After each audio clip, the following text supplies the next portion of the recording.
யார் கடவுள் கிடையாது. அப்ப பிறப்பு என்பது ஒரு சாதனை கிடையாது. ஒன்னாவது விஷயம், மனிதன் எதை சந்தோஷப்பட்டு கொண்டாடலாம் என்று சொன்னால், எதையாவது உலகத்தில சாதித்தான் என்று சொன்னால் அதை கொண்டாடலாம்.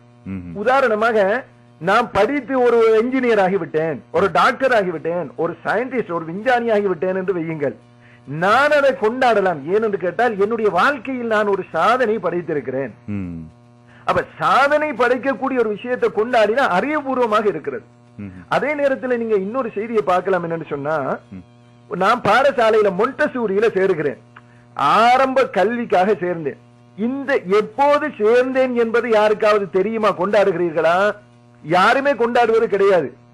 எல்லோரும், நான் மட்டும் கிடையாது, எல்லோரும் பாடசாலையில் மொண்டசூரியில் ஒரு சின்ன வயசுல சேருகிறோம். சேர்ந்தது ஒரு சாதனை கிடையாது. சாதனையா? சாதனை கிடையாது.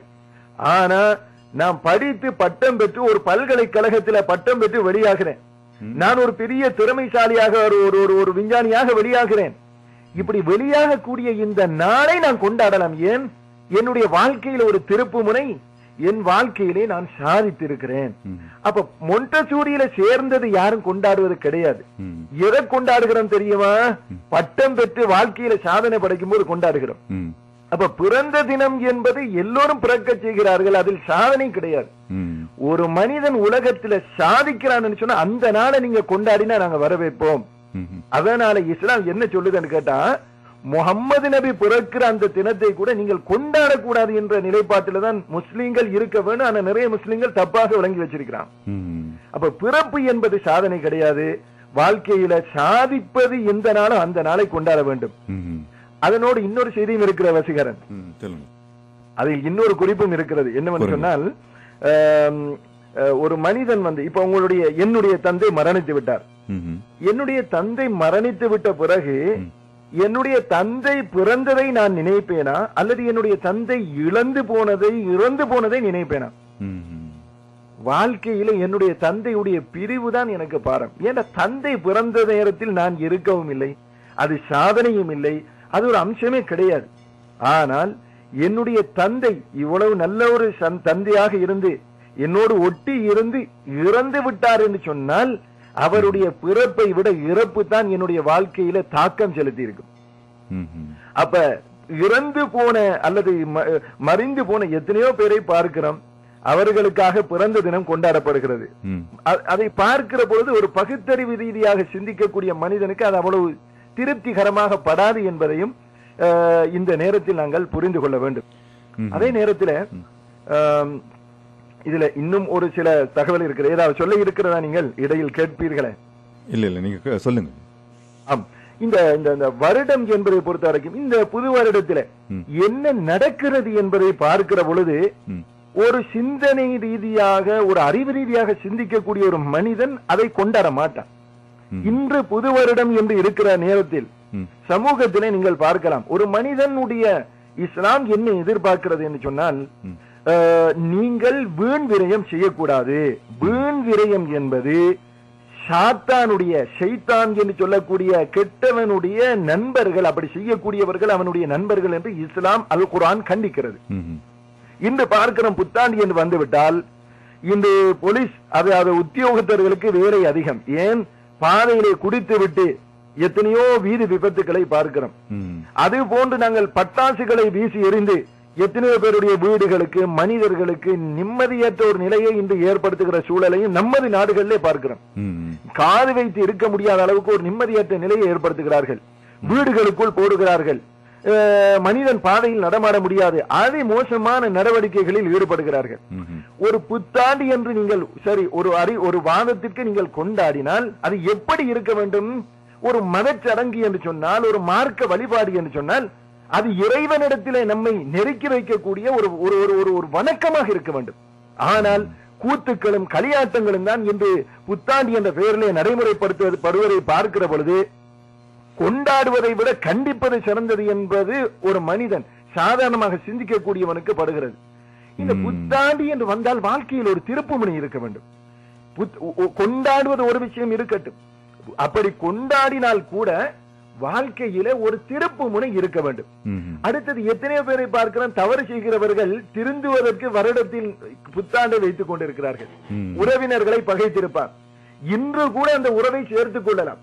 உறவினர்களோடு நல்ல முறையில் நடந்து, தாய் தந்தையோடு, உறவினர்களோடு, சக இரத்த பந்தங்களோடு நல்ல முறையில் நடக்கலாம். ஆனா மனிதன் என்ன நினைக்கிறான் தெரியுமா? புது வருடத்தில் திருந்துவோம். இவனுக்கு மரணம் வருவது நிச்சயம் இல்லை. எப்போது மரணம், அதற்குள் நாளை வரலாம், இன்று வரலாம். ஆனால் உறவு என்று ஒரு நல்ல விஷயத்தை செய்வதற்கு புத்தாண்டில் திருந்துவோம் என்று நினைக்கிறான். எத்தனையோ ஆசாபாசங்கள், மோசமான களியாட்டங்களில் ஈடுபடக்கூடியவர்களை பார்க்கிறோம். புத்தாண்டு வரைக்கும் இருக்கிறான். எனவே இந்த புத்தாண்டு என்பது, புது ஆண்டு என்பது நம்முடைய வாழ்க்கையில் நாளையாகவும் இருக்க வேண்டும். ஒவ்வொரு நாளும் என் வாழ்க்கையில் புத்தாண்டு தான். ஒவ்வொரு நாளும் படுக்கையில் நான் இன்று என்ன செய்தேன், என்னுடைய வாழ்க்கையில் எதை சாதித்தேன், என்னுடைய வாழ்க்கையில் எதை நான் நல்ல ஒரு காரியத்தை செய்தேன், நான் என்ன தவறு செய்திருக்கிறேன், நாளை திருந்த வேண்டும் என்று ஒரு மனிதன், ஒரு சிந்தனையுள்ள மனிதனின் ஒவ்வொரு நாளும் ஒரு வாழ்க்கையின் புத்தாண்டாக இருக்க வேண்டுமே தவிர, வருடத்தில் ஒரு நாள் பாவங்களை கழித்து விட்டு மறுநாள் எல்லாம் களியாட்டங்களில் ஈடுபடுவதை ஒரு காலமும் இஸ்லாம் அனுமதிக்கவில்லை. அந்த நிலைப்பாட்டை நாங்கள் அங்கீகரிக்கவும் இல்லை என்பதை இந்த நேரத்தில் சொல்லிக் கொள்கிறேன். இப்படிப்பட்ட புத்தாண்டுகளில் தான் பல பேர், நீங்க சொன்னது நான் ஏற்கனவே சொன்னேன், இது அந்த புத்தாண்டில் தான் முடிவெடுக்கிற தன்மை அது கூடாது என்பதை வெளிப்படுத்த வேண்டும் என்பதற்காகத்தான் இப்படியான கேள்விகளை கேட்டேன். ஏனென்று சொன்னால், இன்றைக்கு நான் ஒரு திட்டம் போட்டுவிட்டால் அன்றைய அதை முடிவெடுக்க வேண்டும். அது நல்ல திட்டமாக இருக்க வேண்டும். நல்ல திட்டங்களுக்கு, நல்ல விஷயங்களுக்கு முடிவெடுக்கும் போது அது இன்றைய முடிவெடுத்து விட வேண்டும். அதுக்கு புத்தாண்டை காத்திருக்க கூடாது என்பது இஸ்லாமிய சமயமும் அப்படி அது உறுதியாக சொல்கிறது. அது தனிப்பட்ட முறை புத்தாண்டோ விசேஷ நாட்களோ தேவையில்லை. இதிலிருந்து இந்த புத்தாண்டுகளை நாங்கள் கொண்டாடி கொண்டிருக்கின்ற இந்த வேளைகளில் பல விபத்துகளிலும் பலவிதமான களியாட்டங்களும் தான் நடைபெற்று வருகின்றன. இதே போல் இஸ்லாமிய சமயத்திலும் கொண்டாடப்படும் சில விஷயங்களில் இப்படியான களியாட்டங்களும் இவைகளும் இருந்துதானே வருகின்றன. அதாவது இஸ்லாம் என்ன சொல்லுகிறது, முஸ்லீம்கள் என்ன செய்கிறார்கள் என்பது இரண்டு விஷயம். நாங்கள் கூட முஸ்லீம்களுடைய எத்தனையோ நடவடிக்கைகளை கண்டிக்கத்தான் செய்கிறோம். சில வேளை நம்முடைய சகோதரர்கள் இமாம் முகமதோடு கோவித்துக் கொள்ளலாம். கோவித்துக் கொள்வதற்கு ஒன்றும் கிடையாது. தவறு என்பதை இமாம் முகமது செய்தாலும் தவறு, வசீகரன் செய்தாலும் தவறு, யாரு செய்தாலும் தவறை நியாயப்படுத்த முடியாது. ஒரு முஸ்லீம் தவறு செய்கிறான் என்றால் முதலில் நான் தான் கண்டிப்பேன். தவறை கண்டிக்கிறோம், கண்டித்துக் கொண்டுதான் இருக்கிறோம். இஸ்லாமிய நிலைப்பாட்டிலே கடவுள் பெயரால், மார்க்கத்தின் பெயரால் எந்த ஒரு அம்சத்திலும் இந்த வீண் விரயத்தை இஸ்லாம் விரும்பவில்லை. இன்று பார்க்கிறோம் களியாட்டங்கள். புத்தாண்டு என்று வந்துவிட்டால் பட்டாசுக்கு செலவழிக்கிற பணம் ஒரு நாளில் மில்லியன் பில்லியன் கணக்கான ரூபாய்களை, டாலர்களை நெருப்பிலே எரித்து விடுகிறது இந்த சமூகம்.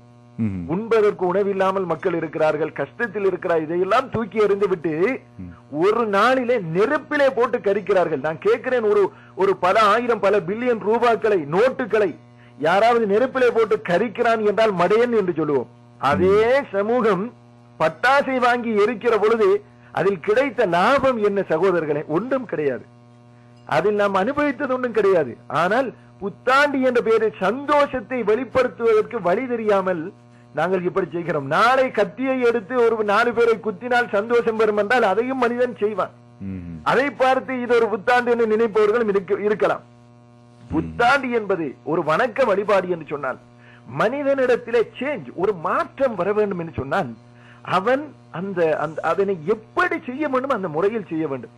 எனவே இன்றைய சமூகத்தில் நடக்கிற களியாட்டங்களை பார்க்கிற பொழுது ஒரு புத்தி, அதாவது ஒரு புத்தியுள்ள சிந்திக்கக்கூடிய ஒரு மனிதனுக்கு ஒரு வெறுப்பூட்டக்கூடிய அம்சங்களை தான் இந்த புத்தாண்டு என்ற பெயரில் சமூகத்தில் நாங்கள் பார்க்கிறோம். எனவே கொண்டாடக்கூடியவர்கள், அதை நம்பி கொண்டாடக்கூடியவர்கள் குறைந்தபட்சம் அதிலே ஒரு நல்ல ஒரு இறைவனை, கடவுளை நாங்கள் அடைவதற்குரிய ஏதாவது நல்ல விஷயங்கள் நாளை செய்யலாமா?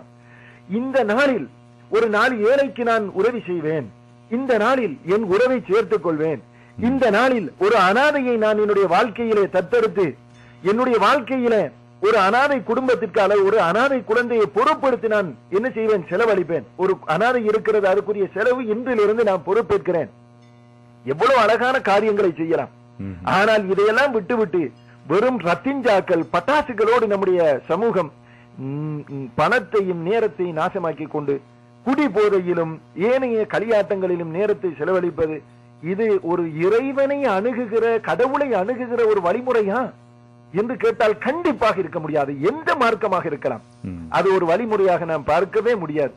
எனவே என்னுடைய தயவான ஒரு வேண்டுகோள், நம்முடைய சகோதரர்கள், அது முஸ்லிமாக இருக்கலாம், இந்துவா இருக்கலாம், கிறிஸ்தவர்களாக இருக்கலாம், பௌத்தராக இருக்கலாம், நீங்கள் எந்த காரியத்தை செய்கிற பொழுதும் அறிவுக்கு பொருத்தமான, வாழ்க்கைக்கு பிரயோஜனமான, சமூகத்துக்கு பயன் தரக்கூடிய ஒரு நல்ல காரியத்தை நீங்கள் செய்யுங்கள். கண்டிப்பாக அதில் நம்முடைய வரவேற்பு இருக்கிறது.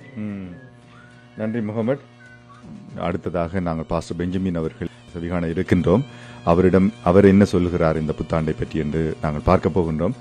உங்களுடைய சிரமத்தையும் பாராமல் நீங்கள் இந்த நேரத்துக்கு ஒத்துக்கொண்டமைக்காக நன்றியை கூறிக்கொண்டு வேறு ஏதாவது சொல்ல விரும்புகிறீர்களா?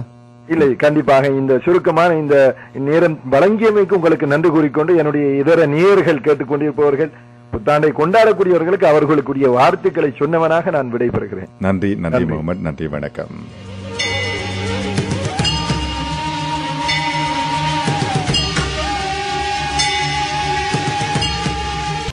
சரிங்களே, அடுத்து நாங்கள் பாஸ்டர் பெஞ்சமின் அவர்களை வானொலியில் சந்திக்கவிருக்கின்றோம். இது கிறிஸ்தவர்களுடைய புத்தாண்டாக இருப்பதனால் என்றல்ல, உலகம் பூராகவும் இந்த புத்தாண்டை கொண்டாடி வருகின்றார்கள். இந்த தருணத்தில் பாஸ்டர் பெஞ்சமின் தேவதாஸ் அவர்கள் என்ன கூறுகிறார்கள் என்று பார்க்கலாம். வணக்கம் பாஸ்டர் பெஞ்சமின் தேவதாஸ் அவர்களே, உங்களை நீண்ட நாளைக்கு பிறகு யார் கடவுள் நிகழ்ச்சி மூலம் சந்திப்பதில் மகிழ்ச்சி அடைகின்றோம். மிகவும் நன்றி வசி. உங்களோடு கதைப்பதிலும் நேர்களோடு கதைப்பதிலும் நான் மிகவும் சந்தோஷப்படுகிறேன். என்னவென்றால் இந்த ஒரு வருட இடைவெளிக்கு பின்னர், இந்த ஒரு வருடம் முடிவும் இன்னொரு வருட துவக்கமும், இந்த கடந்த கால வருடம்